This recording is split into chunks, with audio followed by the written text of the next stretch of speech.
Hello everyone, আমি Kamruddin Bibhab. Welcome to webacademy.com। আমরা এই টিউটোরিয়ালে লেয়ার্স নিয়ে আলোচনা করব। সো লেয়ার্স কি আপনারা রাইট পাশে দেখতে পাচ্ছেন যে এই লেয়ার্স প্যানেলটা এখানে যা যা করতেছি আমরা এগুলা যা যা করব এগুলো সব কিছু লেয়ার। তো ফটোশপের মেইন কাজ হচ্ছে লেয়ার দ্বারাই।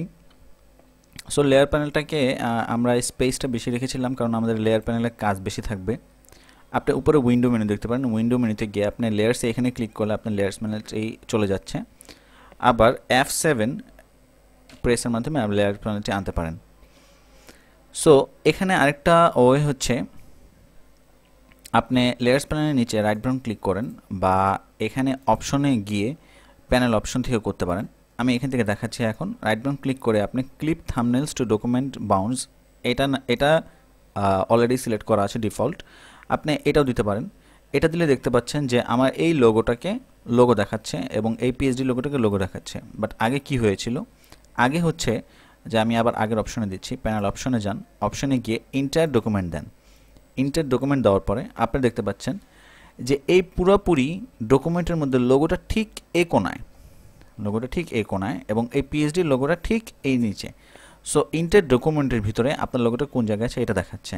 সো এটাতে বেশি সুবিধা হয় আমাদের জন্য যখন পরবর্তীতে অনেকগুলো লেয়ার্স থাকে, বড় কাজ করবেন বা ওয়েব ডিজাইনিংয়ের কাজ করবেন, তখন হিউজ লেয়ার্স থাকে, তখন আপনার দেখতে হয় যে আপনার এই ইয়েটা ঠিক কোন জায়গায় আছে।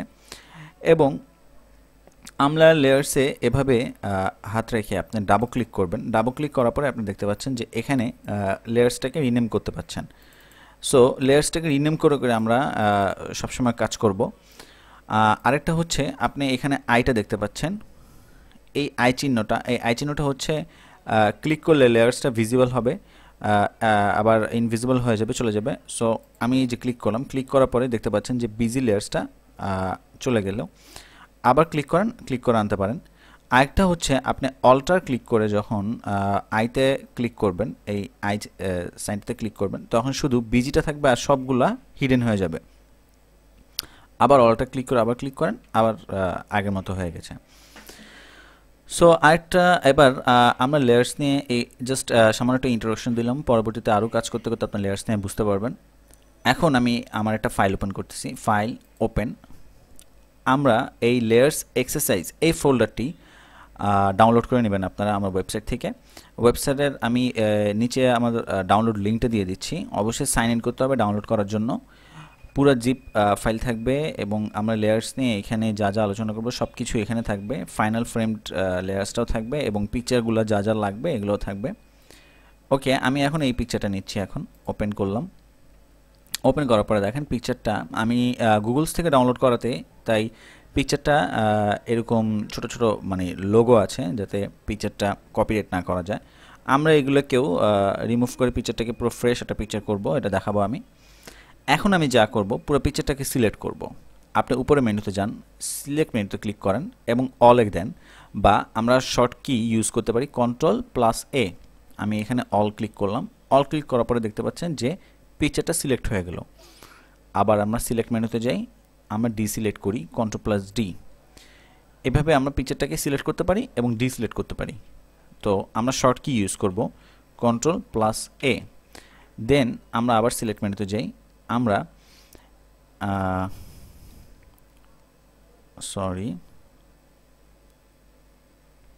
ওকে, এডিট মেনুতে ক্লিক করবেন। মেনুতে ক্লিক করার পর আপনি এখানে দেখতে পাচ্ছেন কপি, Ctrl+C দিয়ে কপি করতে পারেন এবং Ctrl+V দিয়ে পেস্ট করতে পারেন। খুব বেসিক একটা শর্টকি যেটা আমরা সবসময় করে থাকি। ওকে, Ctrl+C নিচ্ছি আমি।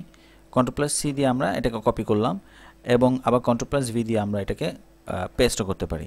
সো লেয়ার সিলেক্ট, আমি লেয়ারটাকে আপাতত ডিসিলেক্ট করতেছি, ডিসিলেক্ট বা Ctrl+D দিয়ে আপনি ডিসিলেক্ট করতে পারেন। আরেকটা লেয়ার ওপেন করব, ফাইল ওপেন। এই পেপার আর্ট লেয়ারটাকে আমি পেপার আর্ট পিকচারটাকে আমি ওপেন করব। দেখতে পাচ্ছেন যে আরেকটা ট্যাবে ওপেন হয়েছে। সো এখানে আমি এই পিকচারটাকে টেনে এখানে নিয়ে আসব। তো এই পিকচারটাকে আমি আপাতত জাস্ট Ctrl+A দিয়ে সিলেক্ট করব, Ctrl+C দিয়ে কপি করব এবং এখানে এসে অবশ্যই মুভ টুল সিলেক্ট থাকবেন, এখানে এসে Ctrl+V দিয়ে পেস্ট করলাম। এখন আপনি দেখতে পাচ্ছেন এই পিকচারটা ঠিক এই লেয়ারটার উপরে এসেছে, বাট আমি চাচ্ছি যে পিকচারটাকে আরেকটু বড় করব, বড় করে জাস্ট এটার মোটামুটি একটা সাইজের মধ্যে নিব। ওকে, এটা কিভাবে করবেন, আপনি সিলেক্টে ক্লিক করবেন, সরি এটা সিলেক্ট করা অবস্থায় সিলেক্টে ক্লিক করবেন, এডিটে যাবেন, এডিটে যাওয়ার পরে আপনি ফ্রি ট্রান্সফর্ম দিবেন বা Ctrl+T, বা ট্রান্সফর্মে আপনি স্কেলও দিতে পারেন। সো আমরা পুরো পিকচারটাকে ধরার জন্য ফ্রি ট্রান্সফর্ম দিব, Ctrl+T এখানে ক্লিক করতে পারেন বা এভাবে দিতে পারেন Ctrl+T, দেখতে পারেন। এরপরে এটা দেখতে পাচ্ছেন যে আমি এভাবে টেনে বড় করতে পারতেছি, বাট এটা কিন্তু মূলত ওয়ে না। আপনি দেখতে পাচ্ছেন যে পিকচারটা যে মেইন সাইজ রেশিও এটা অলরেডি নষ্ট হয়ে গেছে, এভাবে টানাটানি করলে নষ্ট হয়ে যাবে। তো আপনারা এসকেপ ক্লিক করতে পারেন বা এখানে আপনি ক্লিক করে আবার আগের জায়গায় নিয়ে যেতে পারেন।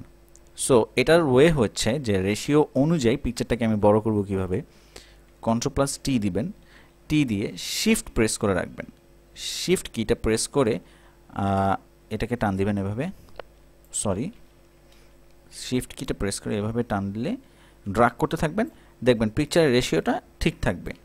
আরেকটা ওয়ে হচ্ছে Alt+Shift প্রেস করবেন, আমি Ctrl+T দিয়ে এটাকে আগে ফ্রি ট্রান্সফর্ম করলাম, দেন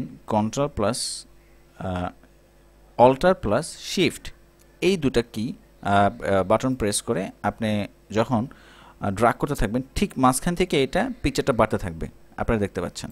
ওকে, আমি ছেড়ে দিলাম, এন্টার দিবেন অথবা রাইট এখানে ক্লিক করলেও হবে। সো এন্টার দিয়ে আমি এটাকে ছেড়ে দিলাম ফ্রি ট্রান্সফর্মটাকে। ওকে, এভাবে আমরা পিকচারটাকে বড় করতে পারি সেম রেশিওটা রেখে। পিকচারটাকে আমি একটু ছোট করি, Ctrl+T Shift+Alt একটু ছোট করলাম। ওকে, এবং এই পিকচারটা ঠিক এই পিকচারটার এই দুটা পিকচারের মধ্যে মাঝখানে থাকবে। ঠিক আপনার মাঝখানে আছে কীভাবে বুঝবেন কিভাবে, একটা হচ্ছে Ctrl+A দিবেন, Ctrl+A দেওয়ার পরে আপনারা মুভ টুলে কিন্তু অবশ্যই থাকতে হবে। যখন মুভ টুলে থাকা অবস্থায় আপনারা দেখতে পারবেন এখানে কিছু অপশন চলে এসেছে, অ্যালাইনিংয়ের অপশন। এখন আমরা Ctrl+A কোনটা সিলেক্ট হলো, এই পিকচারটা সিলেক্ট হলো Ctrl+A সবগুলো। এখন এই লেয়ারটাকে সিলেক্ট করা অবস্থায় যদি আপনি ভার্টিক্যালি এভাবে সেন্টার করেন, দেখেন একটু সেন্টার হয়েছে, যে এখান থেকে সেন্টার হলো, এবং মাঝখান থেকে হরিজন্টালি সেন্টার করেন, দেখেন এখন পিকচারটা ঠিক আমার এই মাঝখানের পিকচারটা এই পুরোপুরি ব্যাকগ্রাউন্ডের সাথে সেন্টার করা আছে।